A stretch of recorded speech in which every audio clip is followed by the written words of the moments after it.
Amém, meus irmãos. Eu cumprimento a todos com a doce paz do Senhor.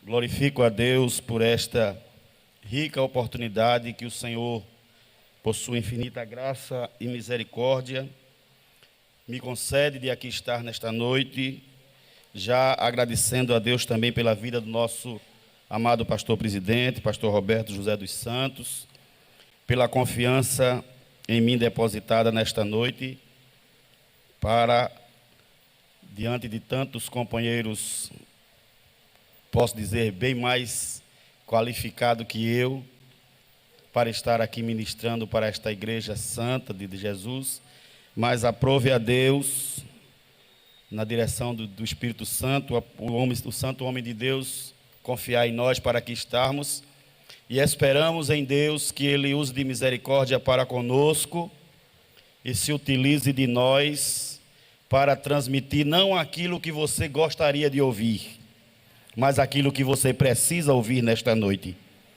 Porque a palavra de Deus, ela é ministrada não para massagear ego, ela não é para agradar sentimentos, ela é ministrada principalmente para nos redarguir, para nos corrigir e para nos instruir em justiça, como ela mesma diz. Eu agradeço, portanto, ao meu pastor, agradeço a Deus, já saúdo a todos os meus irmãos que estão conosco, acompanhando este culto pelo YouTube e a DALP Oficial. São milhares de irmãos que estão conosco, espectadores, saudando a todos eles com a paz do Senhor, em especial os meus irmãos ali da área de Jardim Rio Doce, onde, pela graça de Deus, cooperamos com o nosso pastor presidente na coordenação daquela área, e tem muitos irmãos lá nos assistindo nesta noite. Eu gostaria de convidar a todos para ficarmos de pé, para lermos o texto no qual vamos, de forma bem tranquila e simples, trazer uma palavra da parte de Deus para nós nesta noite. Abra a sua Bíblia comigo na Epístola do Apóstolo São Paulo aos Efésios, no capítulo de número 6, e nós vamos ler do versículo 10 ao 18, quando pretendemos tratar com os irmãos sobre um assunto certamente conhecido pelos irmãos, que é a armadura de Deus, pois eu creio que o Espírito Santo preparou algo a mais para nós nesta noite. Se todos acharam, digo amém. Leiamos então. Quanto ao mais, sejam fortalecidos no Senhor e na força do seu poder. Vistam-se com toda a armadura de Deus, para poderem ficar firmes contra as ciladas do diabo. Porque a nossa luta não é contra o sangue e a carne, mas contra os principados e as potestades, contra os dominadores deste mundo tenebroso, contra as forças espirituais do mal nas regiões celestiais. Por isso, peguem toda a armadura de Deus, para que vocês possam resistir no dia mau e depois de terem vencido tudo, permanecer inabaláveis. Portanto, fiquem firmes, cingindo-se com a verdade, vestindo a couraça da justiça, tenham os pés calçados com a preparação do evangelho da paz, segurando sempre o escudo da fé, com o qual poderão apagar todos os dardos inflamados do maligno. Usem também o capacete da salvação e a espada do Espírito, que é a palavra de Deus. Orem em todo tempo no Espírito, com todo tipo de oração e súplica. E para isto, vigiem com toda perseverança e súplica por todos os santos. Quantos dizem amém? Que Deus aplique a sua poderosa e santa palavra em nossos corações. Convido nosso irmão Isaac para estar orando a Deus, depois nós estaremos ministrando a palavra.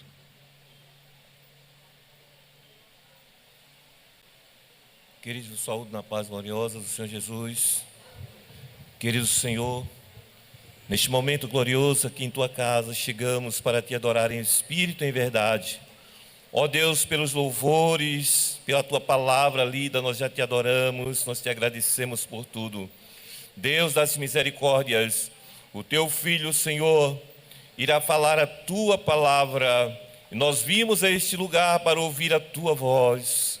Ó Senhor, sentir a Tua presença.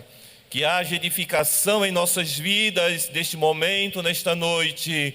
E possamos sair daqui renovados pela Tua palavra, pela Tua mensagem, pela Tua unção. Deus poderoso, alcance aos que estão do outro lado, assistindo este trabalho. Ó Deus bendito, pela internet, que sejam também impactados pela Tua palavra, pelo poder, Senhor, que há na Tua palavra. Que haja, Senhor, transformação, edificação, renovação, para a glória do Teu nome. Nós cremos no Teu milagre, no Teu agir, no Teu trabalhar, e já agradecemos no nome do Senhor Jesus. Amém, Pai. Senhor Amém. Deus, ainda uno a minha voz, a voz do Teu servo, para pedir a Ti pelo pastor da igreja, Teu servo que não está conosco hoje por motivos superiores, mas Te pedimos a Tua graça sobre o Teu servo, sobre a irmã Iraci, sobre a sua família, em especial sobre a sua filha Rafaela ali na América, Senhor, que em breves dias estará dando à luz a mais um filho. Ajude a Tua serva ali.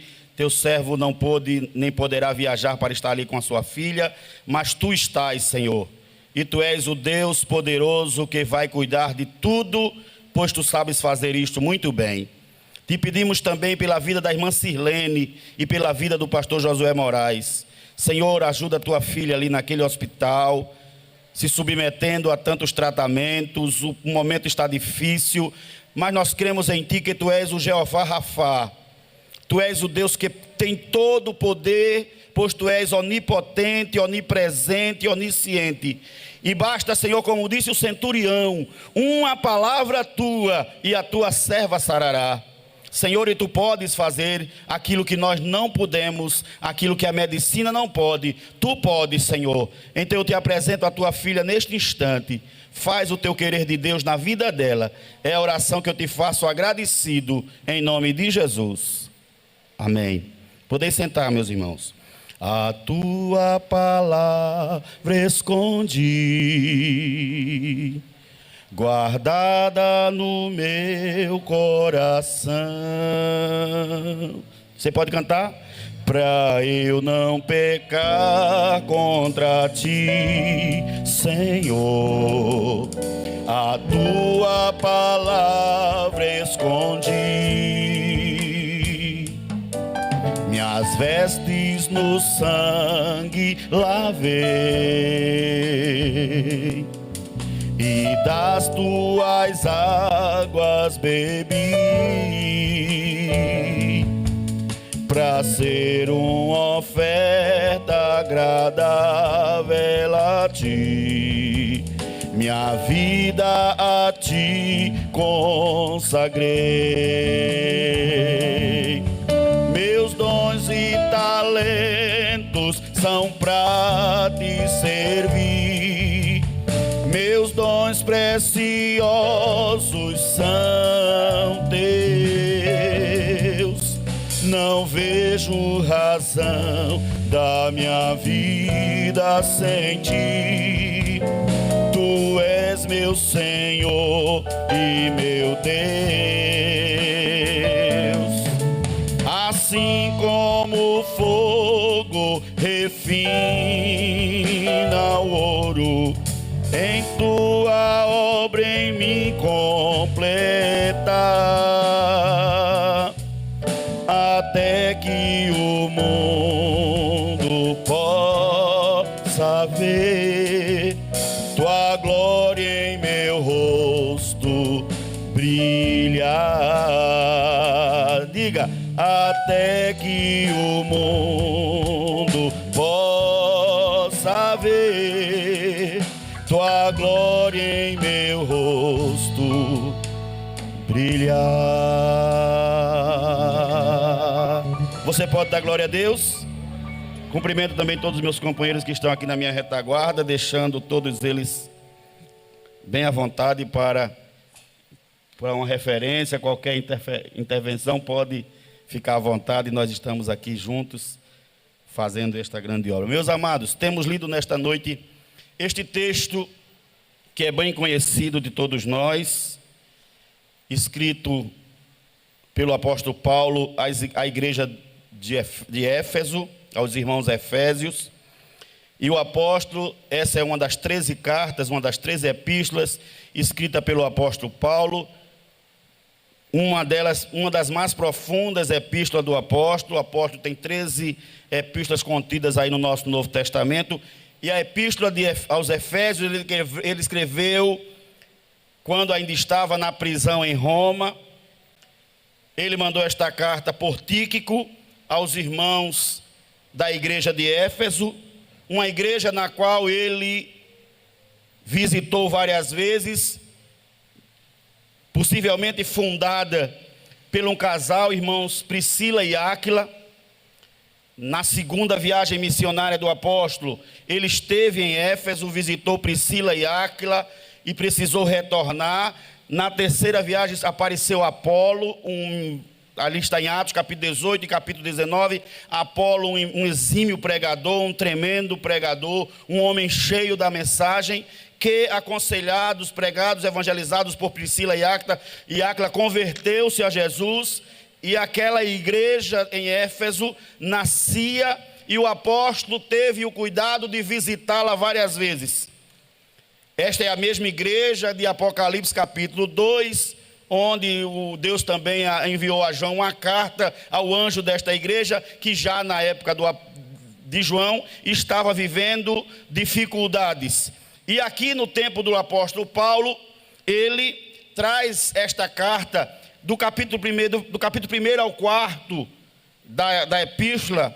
Paulo traz instruções doutrinárias, instruções para a igreja sobre a postura, a conduta do verdadeiro cristão, do verdadeiro crente de Jesus. E o apóstolo começa falando do pecado, da transição que os irmãos receberam do pecado para a salvação, que precisa estar bem clara na mente de cada crente, pois esse é um processo que nós estamos passando, e este processo chama-se santificação. É quando a gente sai do pecado e entra para a salvação, chama-se conversão, mas depois da conversão vem o processo da santificação, e o apóstolo iniciou falando da conversão dos irmãos no capítulo 2 da carta.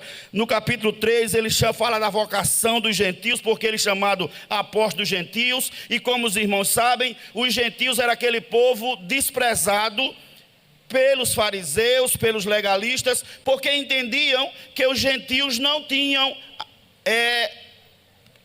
eram contemplados, posso dizer assim, pela bênção de Abraão, pela bênção abrâmica, pois era um povo que era gentinha, como hoje podíamos trazer para a linguagem de hoje, eram chamados de gentinhas. Mas Paulo foi escolhido por Deus, foi chamado por Deus e passou de perseguidor a perseguido para cuidar desta gente, deste povo que, como ele mesmo vai falar na carta aos Romanos no capítulo 11, era um povo que foi enxertado, porque os ramos verdadeiros não souberam preservar a seiva que recebiam da árvore principal e foram cortados. E nesta árvore que foi cortada, Paulo diz de Romanos 11 que foi enxertado um ramo de jambuzeiro bravo. Gente que não merecia, gente que não tinha valor, gente que não tinha qualidade, como éramos nós. É por isso que a Bíblia é tão presente, é tão apropriada para os nossos dias, porque aqui estamos, os enxertados por Jesus na oliveira verdadeira. Onde estão os enxertados na oliveira? Os ramos verdadeiros desprezaram, mas nós recebemos a Jesus. E ele mesmo vai dizer: ele veio para o que era seu, mas os seus não receberam, mas a todos quanto receberam, deu-lhes o poder de serem feitos filhos de Deus. E o apóstolo Paulo dedicou-se, não é que ele não falou para os judeus, mas ele dedicou-se ministerialmente a ganhar os gentios. E a igreja de Éfeso era uma igreja. Éfeso ficava na área da Ásia, era a capital da província da Ásia, hoje é a atual Turquia, E no ano 60, 62 depois de Cristo, o apóstolo Paulo, estando em prisão em Roma, certamente recebeu notícias desta igreja que precisava de instruções, que precisava de aprimoramentos. E as palavras do apóstolo no capítulo 1 até o 4 é de edificação para os irmãos. Os irmãos são edificados a viver em unidade da fé no capítulo 4, a entender a vocação dos gentios, e recebem do apóstolo a oração. No capítulo 5 da carta aos Efésios, o apóstolo já começa a identificar, presente naquela igreja, algumas dificuldades. Dificuldades estas que estão presentes na igreja odierna, na igreja contemporânea. Quais sejam? Ele começa falando de moralidade sexual, falando de falar de forma desordenada, de impureza, de avareza, de não usar de linguagem grosseira, de não dizer coisas tolas e indecentes. Está aí no capítulo 5, a partir do versículo 3. E no versículo 14, o apóstolo percebe um problema mais grave ainda, que estava acontecendo na igreja, e infelizmente, está acontecendo na igreja dos dias de hoje. É a chamada sonolência espiritual. Crentes que parece que estão dormindo, mesmo diante de tantas dificuldades, mesmo diante de tantas coisas que vêm acontecendo, mas ainda existe dentro da igreja crentes que parece que estão dormindo, parece que nada está acontecendo, parece que a vinda de Jesus ainda tarda e tarda muito. Deixe-lhes dizer uma coisa: a vinda de Jesus é iminente e nós não podemos estar dormindo diante disto. E Paulo lá já adverte os irmãos dizendo: desperta vocês que dormem, levantem-se dentre os mortos e Cristo vos iluminará. Ou seja, o apóstolo no capítulo 5 da carta identifica alguns irmãos dentro da igreja, certamente já com a síndrome que acontecia no tempo de João, já na ilha de Pátimos. Irmãos que haviam abandonado o primeiro amor. Porque quando se abandona o primeiro amor, certamente haverá uma dormência, haverá um relaxamento, haverá um descuido. E o apóstolo já começa aqui a advertir os irmãos: despertem, ó vocês que dormem. Versículo 14 do capítulo 5. Levante-se dentre os mortos. Ainda tinha dentro da igreja alguns que não estavam apenas dormindo, mas estavam mortos. Mortos por N questões, por diversas questões. Estavam mortos dentro da igreja. E o apóstolo começa a chamar os irmãos a atenção e dizer: mas vocês que estão vivos, despertem. Vocês que estão vivos, levantem-se. Vocês que estão vivos, não se conformem com isso. Levantem-se. Vocês que a luz está quase apagando, se desperte, se levante, que Cristo vai iluminar vocês. No versículo 18, o apóstolo identifica outro grave problema. Estava havendo um problema de embriaguez, mas embriaguez com vinho. Havia aqueles dentro da igreja que estavam se deixando embriagar pelo vinho. Mas não era o vinho apenas alcoólico, era o vinho da contenda. Era o vinho da maledicência, era o vinho que trazia para o corpo da igreja, para o corpo de Cristo, malefícios que, se não arrancados, que se não tirados, ele provoca morte de muitos que estão ao lado. Porque a contenda tem esse perigo, meus irmãos. A contenda não mata só um, a contenda começa matando quem está ao redor. Porque o contendeiro, ele não se contenta em semear só a um, ele quer semear no primeiro, mas quer semear lá no último. E ele sabe que quando ele semeia a contenda, a paz deixa de existir, a tranquilidade deixa de existir, o respeito às autoridades da igreja deixa de existir. E é isso que os contendeiros pretendem. E na igreja de Éfeso tinha isso. E tinha alguns irmãos, e Paulo chamou isso embriagar-se. E disse: não vos embriagueis com o vinho em que há contenda, mas enchei-vos do Espírito Santo. E aí, esta mensagem é tão para os nossos dias como foi para os dias da igreja de Éfeso. Deus está dizendo nesta noite: não vos embriagueis com o vinho em que há contenda, mas enchei-vos do Espírito.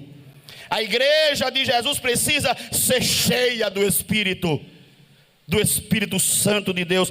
Leia, por favor, comigo. 5:18 diz: não se embriaguem com o vinho, porque isso leva vocês à devassidão. Na sua Bíblia diz a contenda. Mas deixem-se encher do Espírito, falando entre vocês. Olha o que deve acontecer dentro da igreja de Jesus. Em vez de contenda, em vez de maledicência, em vez de preocupação com isso ou com aquilo, o que deve estar presente dentro da igreja é isso aqui, olhe. Falando entre vocês com salmos, hinos e cânticos espirituais, cantando e louvando de coração ao Senhor, dando sempre graças por tudo ao nosso Deus e Pai, em nome do nosso Senhor Jesus Cristo. Nós que somos servos de Deus, crentes em Jesus, precisamos entender isto.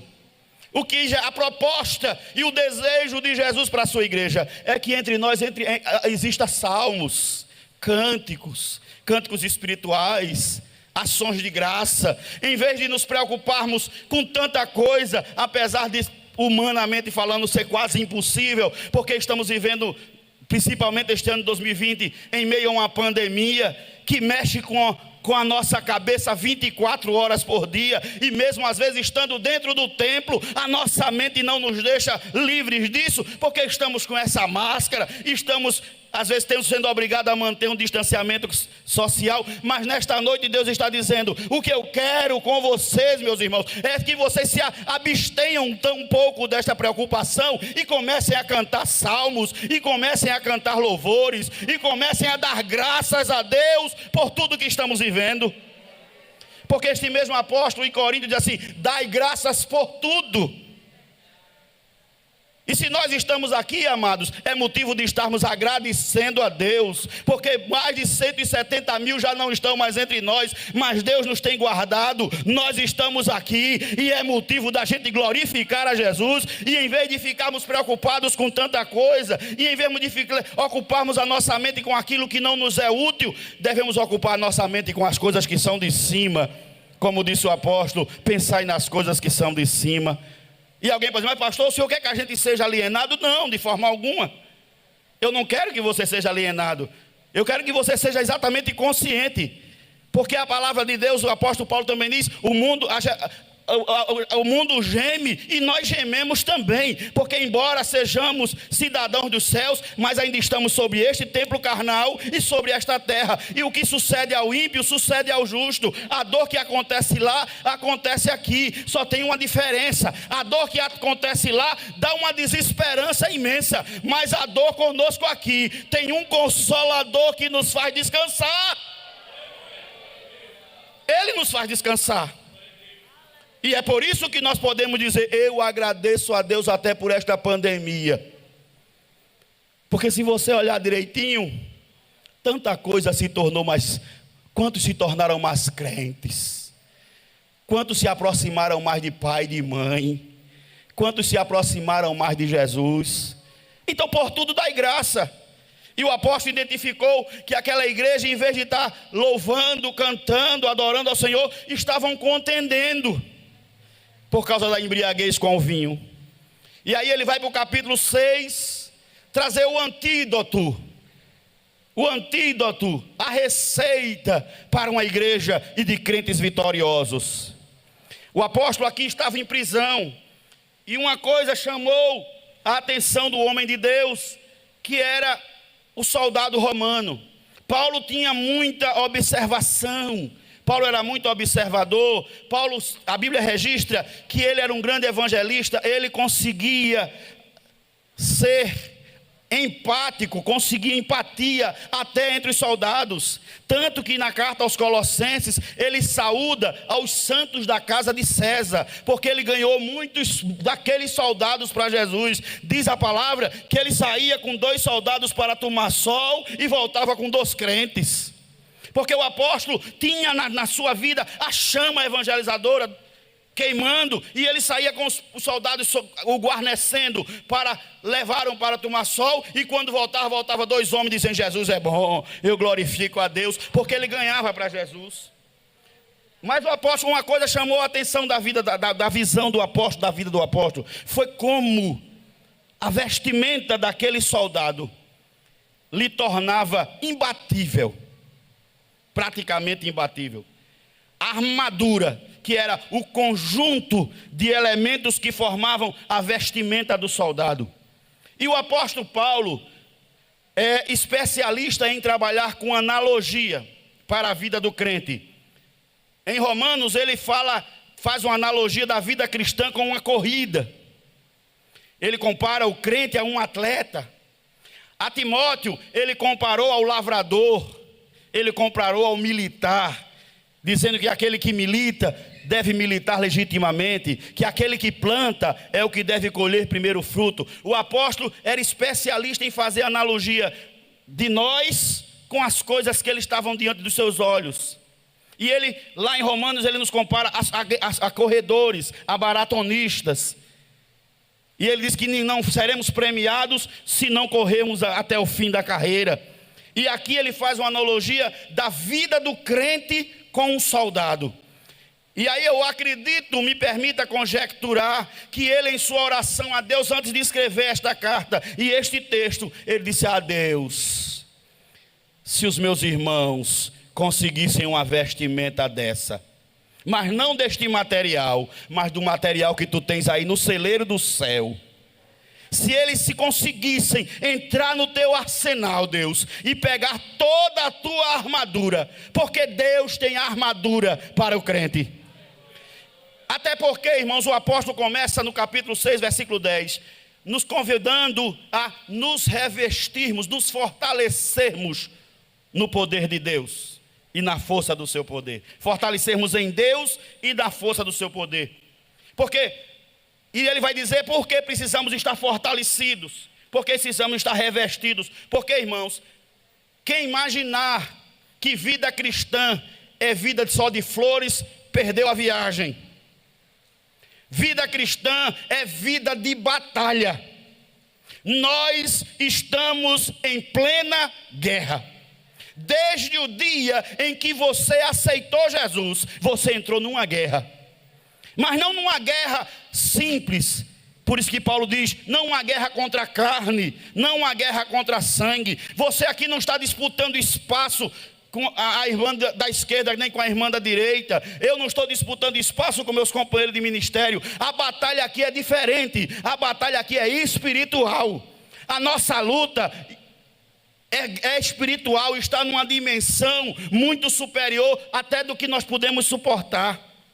Por isso, pelo teu conhecimento teológico, ou pelo teu conhecimento acadêmico, ou pela tua força física, ou pela tua beleza, você não conseguirá vencer esta batalha. Nenhum crente conseguirá vencer esta batalha por conhecimento acadêmico. Nenhum crente conseguirá vencer esta batalha por beleza física, por intelectualidade ou por coisa semelhante. Esta batalha só se vencerá se você for lá no arsenal de Deus e pegar a armadura.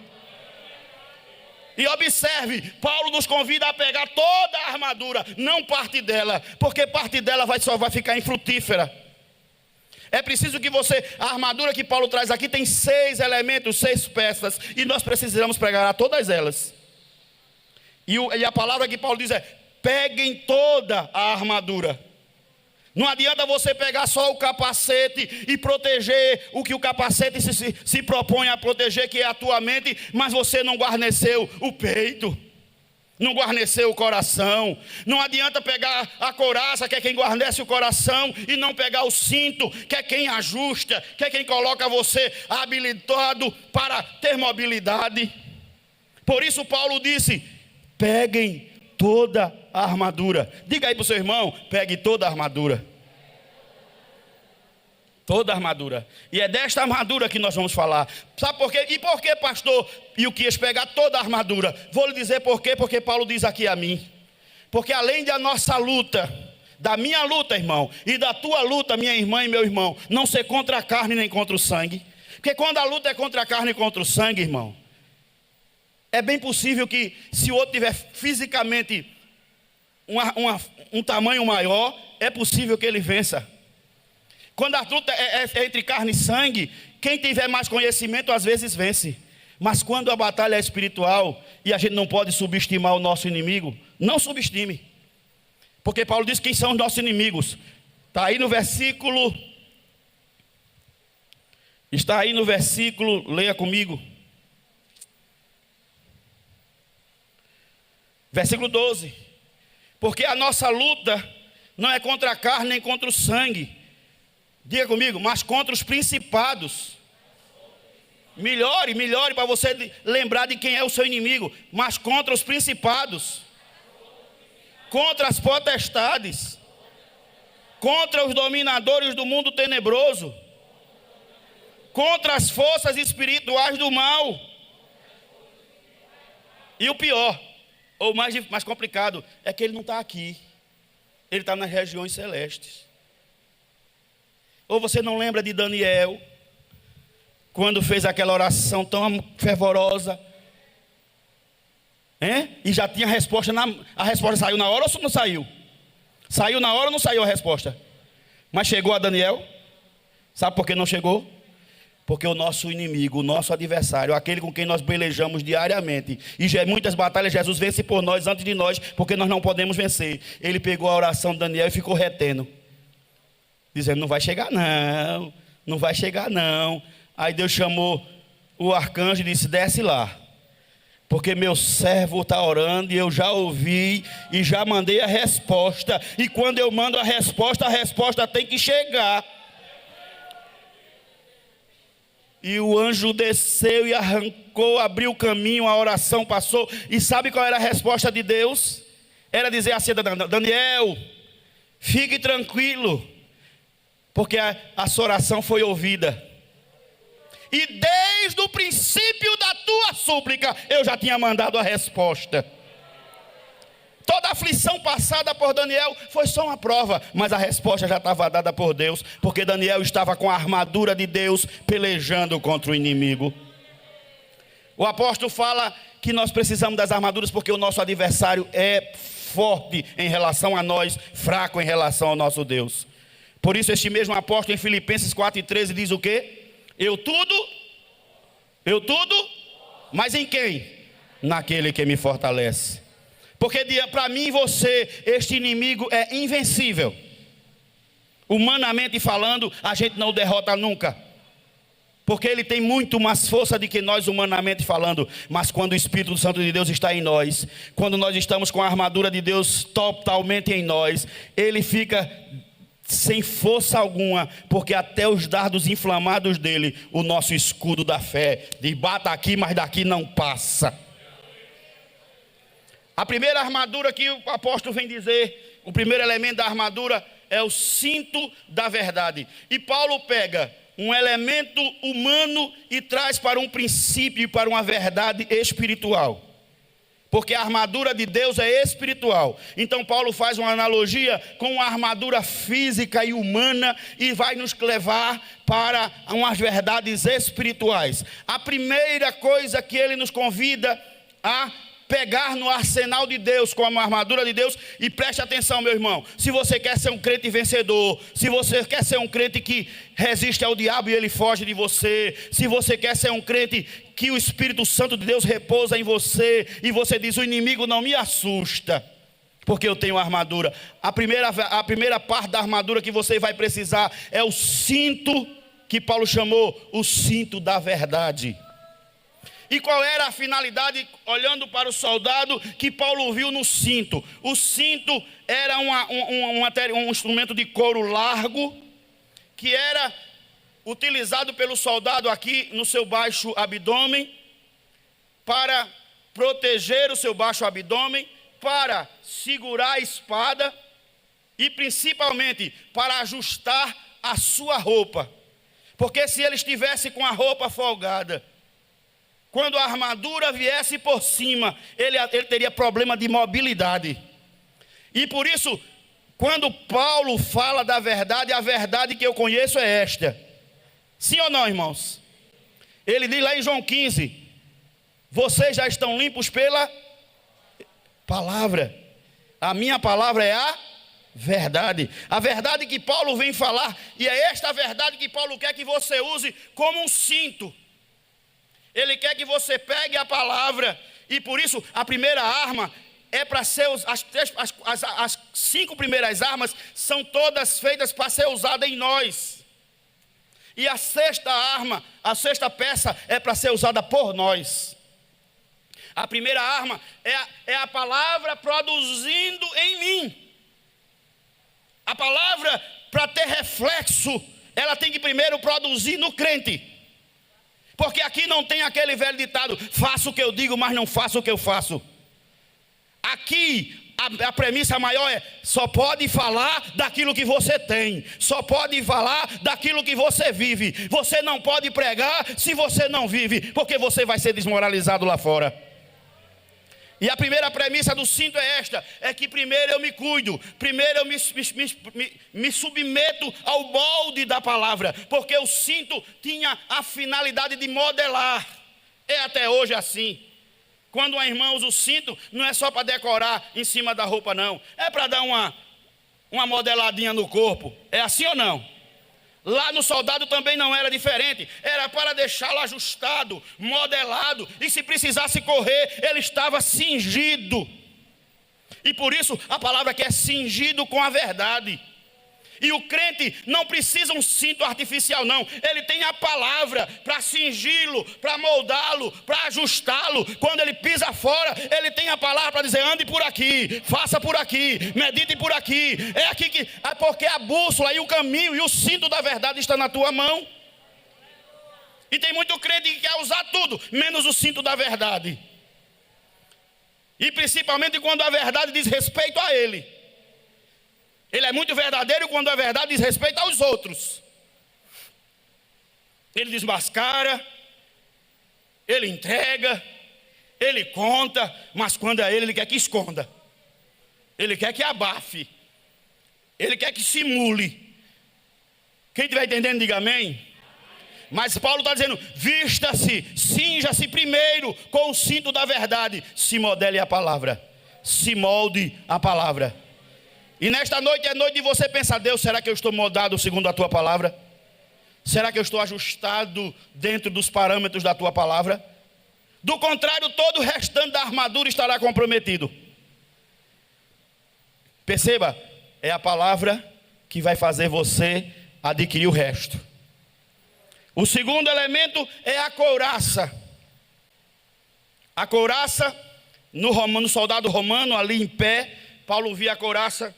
Era um instrumento de aço, revestido de couro trançado, que tinha a finalidade de proteger o peitoral do soldado. E Paulo chama a couraça do crente, que ele não precisa daquela couraça de aço, nem daquela couraça de couro trançado, mas ele precisa de uma couraça chamada justiça. Que é uma palavra que parece que está em extinção. Porque nós paramos e olhamos: e existe justiça? Será que tem justiça? Mas o apóstolo Paulo, em 2 Coríntios capítulo 5, versículo 21, se você puder ler comigo. 2 Coríntios capítulo 5, versículo 21. Não sei se o pastor Ivan já pode ler. O que é que o apóstolo vai nos dizer? Você achou, pastor?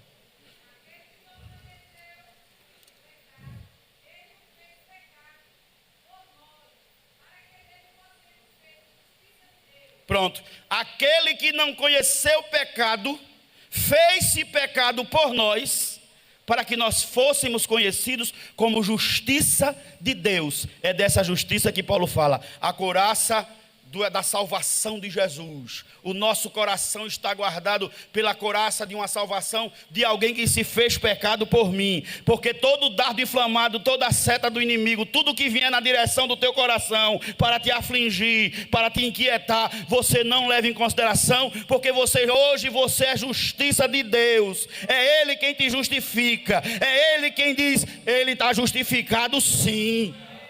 Você pode acusar do que você quiser, mas o que está daqui para trás, está em 5,17. As coisas velhas passaram e eis que tudo se fez novo. Eu morri por ele, eu assumi o pecado dele, eu assumi a falta dele, para que hoje ele possa dizer: eu sou justo sim. Eu estou aqui com a minha couraça da justiça. A couraça da justiça que Deus está te dando, é dizendo: foi eu que te justifiquei. Ainda que se levante quem quiser, Deus te justificou lá na cruz do Calvário.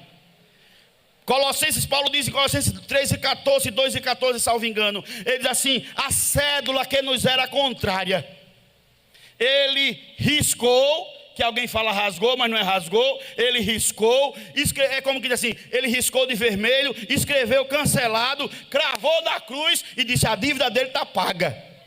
A dívida dela está paga. Você não pode mais acusá-la de novo. Agora é como se Deus colocasse a couraça da justiça sobre o teu coração, para proteger o teu coração. E você agora não tem que viver mais acabrunhado, nem preocupado com o que acham ou que deixem de achar. Você está vestido com a couraça da justiça? Você está vestido com a couraça da justiça? O segundo elemento você já tem. Você já deixou o cinto lhe moldar, e agora você tem o coração protegido por esta couraça que é Jesus de Nazaré, a tua e a minha justiça. O terceiro elemento é a sandália. E Paulo pega a sandália do soldado, que era uma sandália de couro, com pregos cravados nela. Isso usa-se muito na chuteira, né? A chuteira tem pregos cravados. E lá o soldado romano, a sandália era de couro, mas ele tinha pregos cravados embaixo. E aí Paulo pega esta ferramenta e traz para o mundo espiritual, para a coisa espiritual, dizendo: a sandália que você precisa calçar é a sandália da preparação do evangelho da paz. E na sandália da preparação do evangelho da paz, os pregos que estão cravados, que na sandália do soldado romano servia para não fazer o deslizar no caminho, no terreno alagado da guerra, porque a sandália de couro podia escorregar, mas os pregos cravados lhe davam estabilidade, lhe permitiam a mobilidade de se mover até em terrenos escorregadios, mas ele não caía. Aí Paulo vem dizer isso a nós: se você quer ser um crente firmado, um crente que não desliza, um crente que não escorrega, você precisa estar calçado com o evangelho da preparação do evangelho da paz, porque ele tem cravos embaixo da sandália, ele tem cravos, e os cravos que foram cravados em Jesus na cruz, mas ele transferiu para a minha e a tua sandália. O evangelho de Jesus é firmeza, o evangelho de Jesus não permite deslizar, o evangelho de Jesus não permite a gente ficar sem estabilidade. O evangelho da paz de Jesus dá estabilidade. E por que Paulo chamou de evangelho da paz, meus irmãos? Porque sem a paz você não consegue ser estável. Quem vai ser estabilidade sem paz? É assim ou não é, irmãos? O que foi que nos desestabilizou nesses dias? Esta falta de tranquilidade. Que a gente dorme, aí vem um sintomazinho agoniante, tira totalmente a nossa paz e desestabiliza. Tem gente que o sintoma se avoluma, por quê? Porque tira a paz, tira a tranquilidade. Por isso Paulo disse: se você se calçar com a preparação do evangelho da paz, a paz de Jesus, aquela paz que ele disse lá em João 14: deixo-vos a minha paz eu vos. Aí ele disse: não vou lá dou como o mundo a dá. O que é que eu entendo com isso, meus irmãos? Que o mundo até dá paz, mas é uma paz momentânea, uma paz instável. Mas a paz de Jesus é assim, ó. Chegou um diagnóstico, tá assim. O médico desenganou, tá assim. A dor aumentou, tá assim. Quem está calçado com o evangelho da paz, não escorrega, não fica, não, vai assim, vai firme. Diz como o apóstolo Paulo: eu sei em quem tenho crido. Eu sei em quem tenho crido, e estou bem certo que Ele é poderoso para guardar o meu tesouro. Quem tem evangelho da paz calçado nos pés, anda com tranquilidade. E por onde anda, todo mundo diz, ali vai uma mulher de Deus, ali vai um homem de Deus, ali vai um santo homem de Deus, porque ele tem estabilidade. Não é alguém que hoje está aqui glorificando aqui na igreja e amanhã está na beira da calçada, chorando e lamentando e falando mal da igreja e falando mal de quem quer que seja. Quem tem os pés calçados com a preparação do evangelho da paz tem estabilidade, porque a paz de Deus repousa sobre sua vida. E nesta noite Paulo está dizendo, através da palavra de Deus e pelo Espírito Santo de Deus, vá no arsenal de Deus e pegue paz. O evangelho você já tem. Agora faça desse evangelho o instrumento da sua paz, da sua tranquilidade. Pois aquele que te comprou, aquele que te salvou, aquele que te perdoou, ele foi o que também te prometeu: eu estarei convosco todos os dias até a consumação dos séculos. Ou você não lembra que uma vez os discípulos se apavoraram diante de uma cura, de um moço que eles pediam, o pai pediu, ninguém resolvia. Quando Jesus voltou, disse assim: por que vocês são tão tímidos? Por que vocês são tão tímidos? Vocês não têm fé não? Qualquer coisa tira a paz de vocês. Lá no mar, a onda subiu, a água, o vento começou a soprar, o desespero bateu. Mas o homem do evangelho da paz estava deitado na popa do barco. E enquanto eles se desesperavam porque não estavam calçados com a preparação do evangelho da paz, aquele que te dá o sapato do evangelho da paz estava dormindo, tranquilo. E quando ele se levanta de forma estável, ele diz: vento te aquieta, mate e acalma, e tudo se fez bonança. A terceira peça da armadura você precisa ter. Primeiro, você precisa estar cingido com a verdade. Segundo, você precisa estar com a couraça da justiça. Terceiro, você precisa estar calçado com a preparação do evangelho da paz. A quarta é o escudo. Perceba que até agora eu só falei armamento, peças da armadura que são para sua proteção, que são para sua tranquilidade.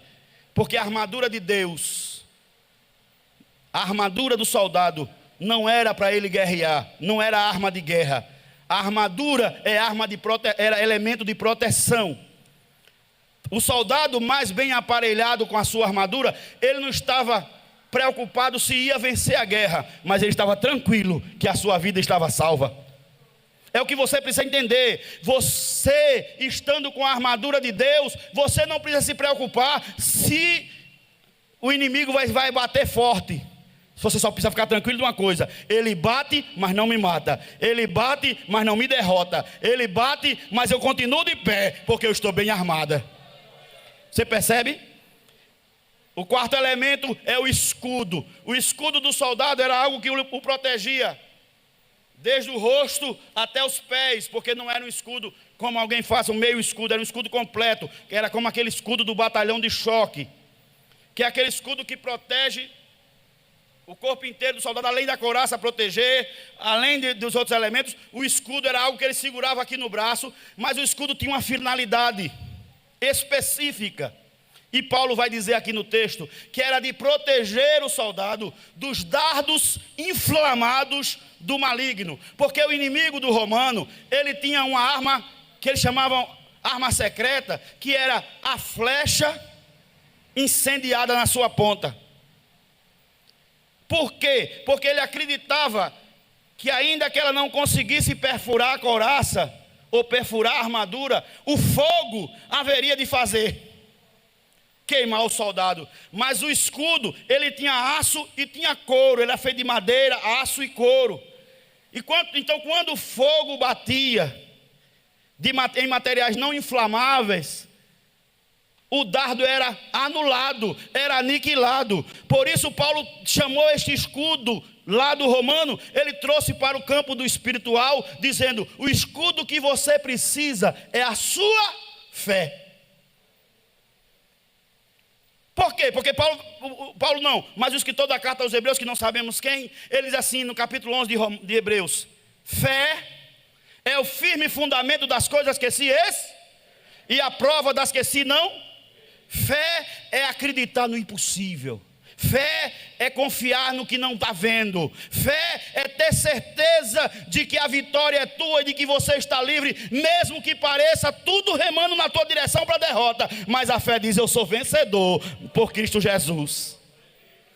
E quando o soldado atirava o dardo, o soldado botava o escudo, o dardo batia aqui, o fogo não se alastrava e o dardo perdia sua força. O que faz as mentiras do inimigo, as calúnias do inimigo, que aí Paulo vai chamar de ciladas do diabo. Paulo fala aqui de ciladas do diabo, e ciladas no original grego da Bíblia tem sentido de esquema, de armação, de feito na surdina. Porque o nosso adversário, se ele fosse, muitas vezes chegasse diante de nós declarado, todos nós saberíamos fugir, todos nós saberíamos nos sair. Porque quem daqui não conhece o mal? Todos nós já conhecemos. Mas se ele se apresentasse toda hora do jeito que ele é, seria muito bom. Mas ele é ardiloso. Ele muitas vezes aparece como anjo de luz, a palavra de Deus diz. Ele muitas vezes aparece como um grande pregador.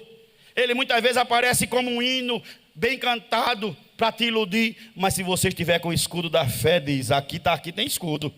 Pode mandar o dardo que você mandar, eles vão ser todos destruídos, porque a minha fé vai vencer. Por isso, Paulo também vai dizer: o justo vive da fé. E é por isso que somos chamados de loucos. É por isso que somos chamados de malucos. Porque fé, para quem não vive a fé, é coisa de maluco. Como ver, como entender a mãe que está com a filha, ou uma criança, ou esposo, padecendo de enfermidade, e ela abrir a harpa e cantar: mais grato a ti, mais grato a ti, mais consagrado ao Pai. Quem vai entender um negócio desse? Mas quem tem fé entende. Que Paulo vai dizer também que Abraão creu na esperança, sem esperança. Por isso o escudo da fé é um elemento da armadura, uma peça da armadura que nenhum crente pode deixar de ter, porque nós vivemos por fé. Paulo também diz que nós vivemos por fé e não por vista. E nesta igreja dos últimos dias tem tanta gente querendo viver por vista. Só acredita quando o milagre é palpável. Deus fala, Deus promete, Deus garante, mas ele diz: quando não estiver na minha mão. Sabe por que Tomé, em João 14, depois de ouvir: não se turbe o vosso coração? Aí Tomé disse, quando ele disse: eu sou o caminho, vão pelo caminho. Ele disse: Senhor, nós não sabemos nem para onde tu vai, como sabemos o caminho?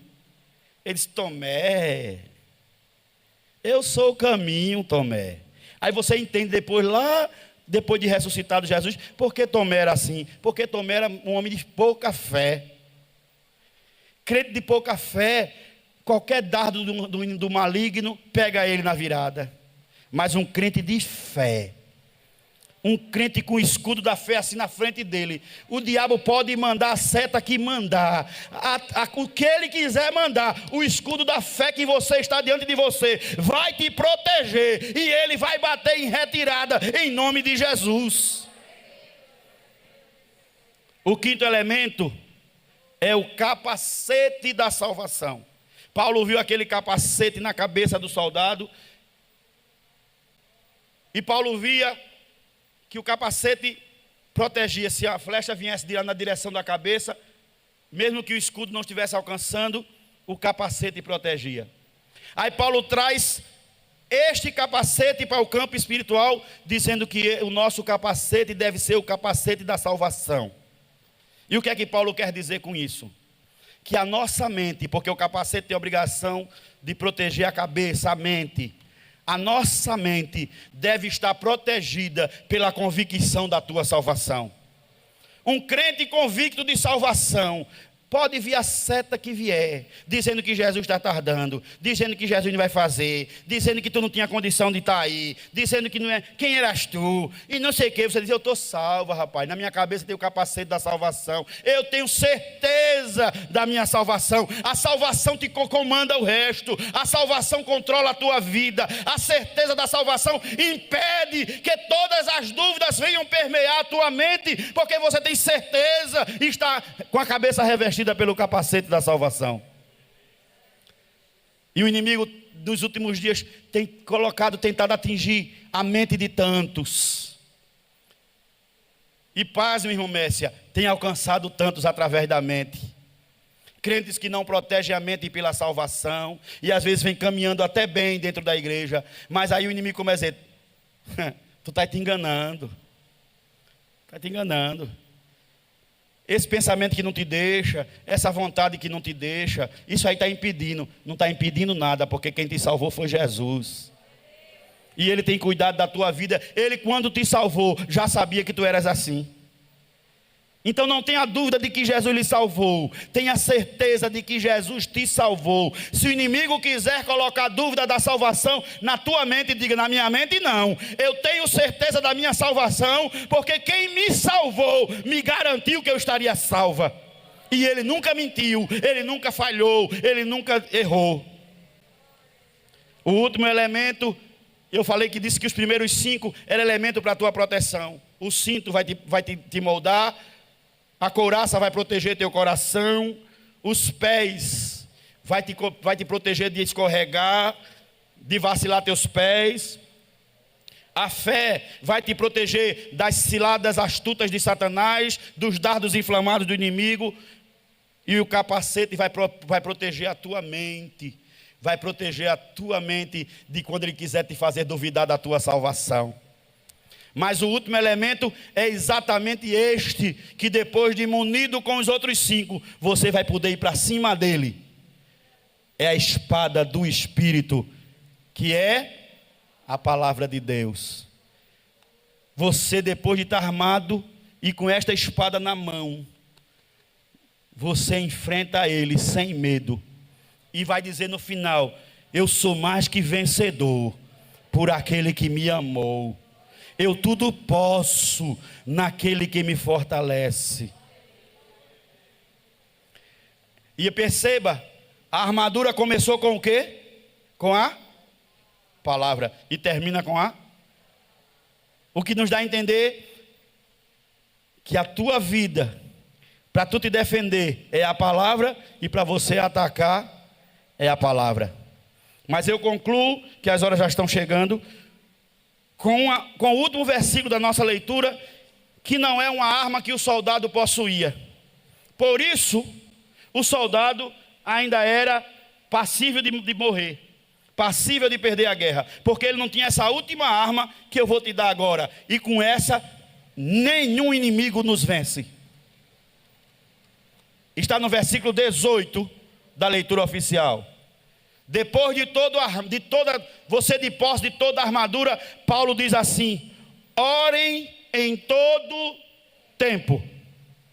Não basta estar armado, não basta ter a palavra, não basta ter a palavra moldando, não basta ter a palavra atacando e não orar em todo tempo. O segredo da vitória do crente não está simplesmente na armadura, mas neste último versículo, é que crente ora a todo tempo. Aí Paulo, para não deixar confusão na sua mente, diz assim, para você dizer, mas meu Deus, eu posso orar todo tempo? Tem hora que eu estou cozinhando, tem hora que eu estou reclamando com os meninos, tem hora que eu estou fazendo não sei o quê, tem hora que eu estou na máquina trabalhando. Aí Paulo diz, ore em espírito. Ore em todo tempo, em espírito. Ou seja, é você pegar o seu espírito, esse Espírito Santo, fica orando aí por mim. Ora por mim. Até Fernanda Brum tem um diz, Espírito Santo, ora por mim. Você pega o Espírito e diz, ora por mim, Espírito Santo. Eu preciso estar orando em todo o tempo. Jesus disse, orai sem cessar. O segredo é, além de você estar com a armadura, além de você como crente em Jesus, estar dizendo, eu estou moldada pelo cinto da verdade. A palavra está me comandando. Eu, quando piso um pouquinho fora, a palavra me traz para dentro do caminho. Quando eu digo uma coisa que não se enquadrou, a palavra me enquadra. Eu me arrependo, peço perdão. Eu já estou com a couraça da justiça, meu coração está protegido. Eu estou com calçado nos meus pés, eu não tenho deslizado, eu não tenho como escorregar. Eu estou com o escudo da fé, eu estou com a espada do Espírito, mas eu estou orando todo dia. Eu estou orando em todo o tempo. E Paulo diz, com oração e súplica. Oração e súplica. Com ações de graça. Eu volto a repetir de novo. Com ações de graça. É mesmo na luta, mesmo na dificuldade, mesmo sabendo que o inimigo é astuto, mesmo sabendo que o inimigo é perigoso, mesmo sabendo que o inimigo é ardiloso, mesmo sabendo que o inimigo é superior a mim, humanamente falando. Mas eu orando, eu coloco ele no lugarzinho dele. Sabe por que Daniel venceu os inimigos? Os governadores e os sátrapas que planejaram destruir Daniel, porque incomodava a oração de Daniel. E fizeram um decreto para que Daniel não fizesse o quê? O decreto era para que Daniel não fizesse o quê? Não orasse. Porque o inimigo sabia, se ele parar de orar, eu destruo ele. Se ele parar de orar, ele pode estar com cinto, pode estar com a couraça, pode estar com o que tiver. Mas se ele parar de orar, eu derrubo ele. Aí Daniel disse, isso aí eu não posso obedecer não.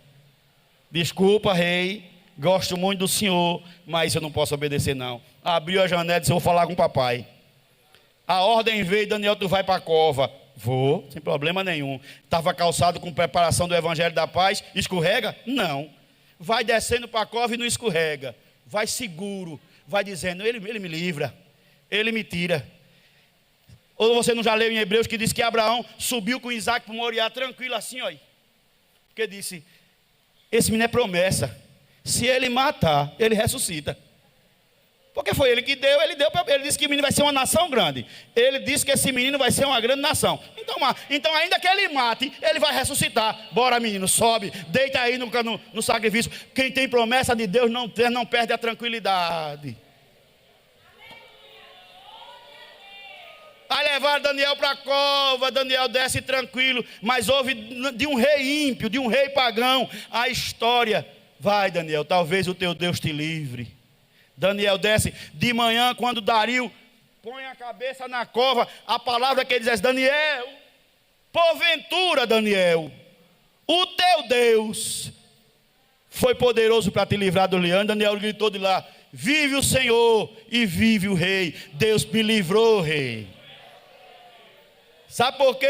Eu acho que depois que o Daniel subiu, sabe por quê, rei? Porque eu não parei de orar. Por isso a receita de Paulo termina dizendo, quer ser vencedor, tome toda a armadura de Deus, mas depois de armado, depois de vestido de tudo, ore em todo tempo. Ore em todo tempo. E nós estamos vivendo, meus amados irmãos, o tempo que exige muita oração. Não é, irmã Rosa? O tempo exige de nós muita oração. E se você quer ser um crente vencedor, e onde estão os vencedores aqui? Onde estão os vencedores aqui?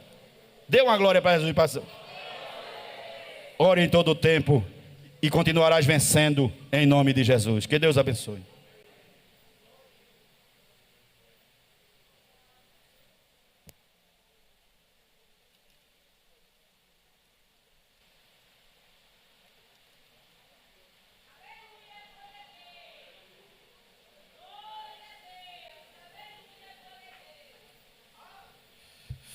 Amada igreja, quantos podem dar glória a Jesus? Que lindo, né, irmão? A primeira oportunidade que foi dada, a comissão cantou, Senhor, atende a minha oração. Deus falou conosco nesta noite. Falou ou não falou? Depois de revestido de toda a armadura de Deus, assim terminou a mensagem de Deus para nós. Orai sem cessar. Vamos fortalecidos para casa. Si bemol. Si bemol. Não podemos sair daqui também sem convidar. Se tiver alguém aqui não evangélico, e alguém que nos assiste, está cultuando conosco, e ouviu a palavra de Deus nesta noite, te reveste dessa armadura, para vencer este mundo, para vencer essas dificuldades. Na oração encontro calma, na oração encontro paz. Orar a Deus faz bem à alma, falar com Deus me satisfaz. Se você sabe, cante. Falar com Deus, que privilégio. Abrir a alma ao Criador, sentir que os céus estão abertos e ouvir a voz do Salvador. Aleluia. Diga: grande é o nosso Deus, e as obras que Ele faz, o seu amor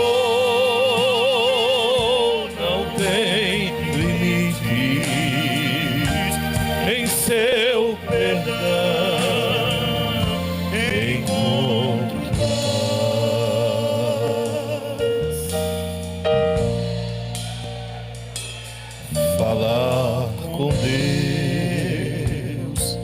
é o que preciso, pois Ele é fonte de poder. Só nele a vida faz sentido, pois me dá forças para vencer. A igreja de pé, a igreja de pé. Grande é o nosso Deus, e as obras que Ele faz, o seu amor não tem limites, em seu perdão encontro paz. Só o piano. Grande é o nosso Deus, aleluia, e as obras que Ele faz, o seu amor não tem limites, em seu perdão encontro paz.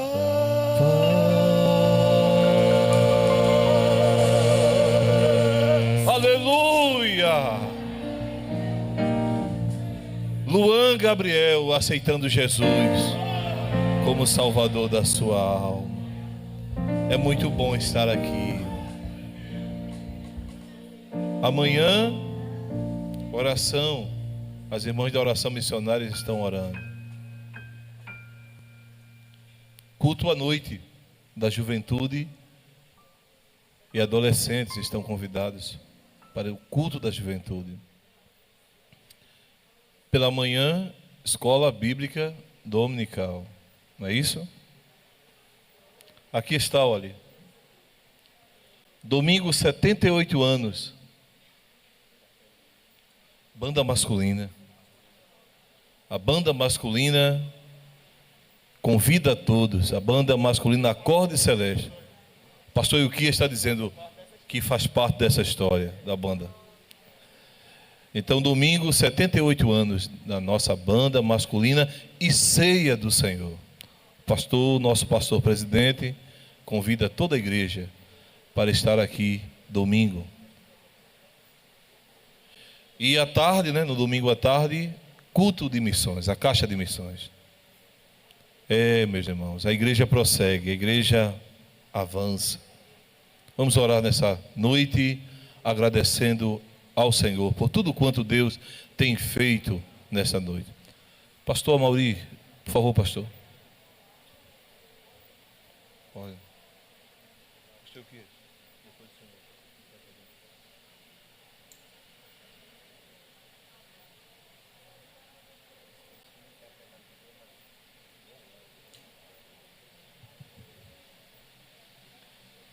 Saúdo a todos com a paz do Senhor.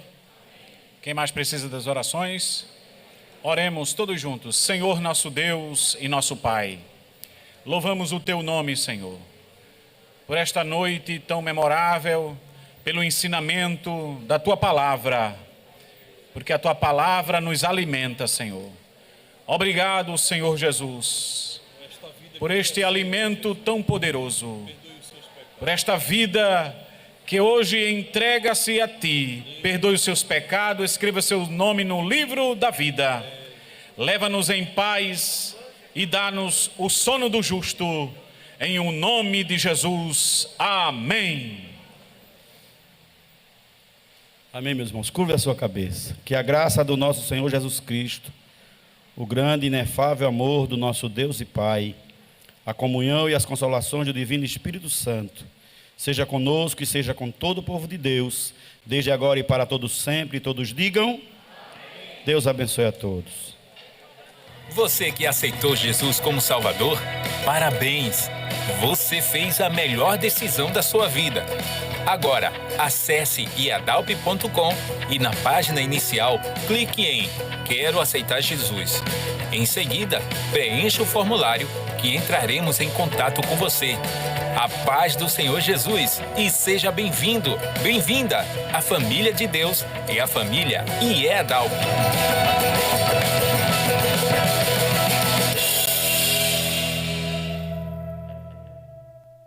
Fique atento à programação dos cultos ao vivo no IEDALP Oficial. Segunda, às 18h30, culto missionário, clamor, louvor e informações sobre o trabalho de missões da igreja. Terça e quinta é dia de orarmos juntos, no Círculo de Oração, às 14 horas. Quinta, às 18h30, a campanha evangelizadora faz a Igreja em Sua Casa. Na sexta, às 19 horas, é dia de aprender a Palavra de Deus no culto de doutrina. E no domingo, é dia de celebrar no culto da família, às 19 horas. Junte a família, os amigos e adore conosco.